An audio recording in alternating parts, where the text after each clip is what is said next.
எல்லாத்துக்கும் வணக்கங்க. எறக்கார சட்னி செய்வது எப்படின்னு பார்க்கலாங்க.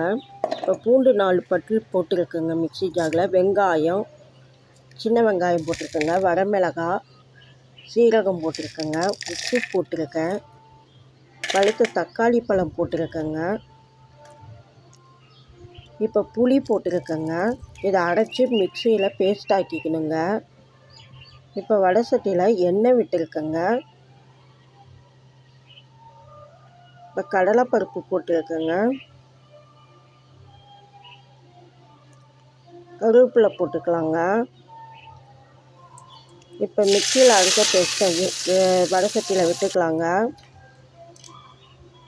கலந்து விட்டுக்கணுங்க. நல்லா கொதிக்க விட்டுக்கணுங்க. இட்லியில், தோசைக்கு இந்த சட்னி விட்டு தொட்டுக்கிட்டு சாப்பிட்லாங்க. சூப்பராக இருக்குங்க.